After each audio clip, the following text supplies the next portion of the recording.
ভোটের মুখে Humayun কবিরকে Y plus category সুরক্ষা দিল স্বরাষ্ট্রমন্ত্রক।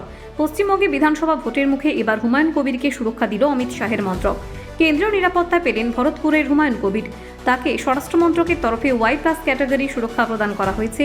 তৃণমূল ছাড়ার পর নিরাপত্তাহীনতায় ভুগছিলেন তিনি। তৃণমূলের সাসপেন্ডেড বিধায়ক হুমায়ুন কবির এই মর্মে কেন্দ্রীয় স্বরাষ্ট্রমন্ত্রকের কাছে আবেদন জানান। কেন্দ্রীয় স্বরাষ্ট্রমন্ত্রককে চিঠি দেন।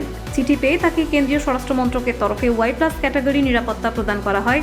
গতকাল 4 মার্চ দুপুরে 12 জনের কেন্দ্রীয় বাহিনী এসে পৌঁছায় হুমায়ুনের রেজিনগরের বাড়িতে। হুমায়ুন কবির তৃণমূল ছাড়ার পরেই জানিয়েছিলেন যে তিনি নিরাপত্তা নিয়ে আশঙ্কায় রয়েছেন।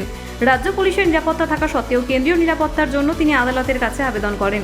কিন্তু আদালত পুরো বিষয়টি কেন্দ্রীয় স্বরাষ্ট্রমন্ত্রককে জানানোর কথা বলে সেই মতোই আবেদন করেন তিনি।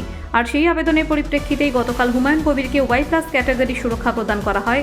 এরপরেই হুমায়ুন কবিরের রেজিনগরের বাড়িতে পৌঁছান সিআইএসএফ এর 12 জনের সদস্য।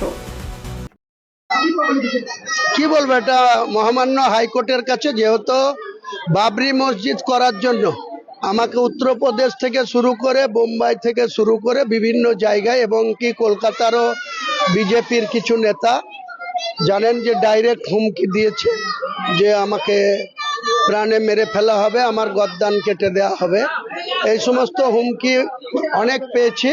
তাই আমি মহামান্য কলকাতা হাইকোর্টের কাছে আমার সিকিউরিটির জন্য আমি অ্যাপ্লিকেশন করি এবং সেখানে হাইকোর্টের justice doctor Subra Ghosh madam আমাকে সিকিউরিটি দেওয়ার জন্য হোম ডিপার্টমেন্টকে একটা অর্ডার করেছিলেন। আমি হোম ডিপার্টমেন্টের কাছে সেই অর্ডারের কপি দিয়ে 1 মাস আগে অ্যাপ্লিকেশন করেছিলাম হোম ডিপার্টমেন্টকে। হোম ডিপার্টমেন্ট আমাকে এখানে ওয়াই প্লাস সিকিউরিটি বরাদ্দ করেছে।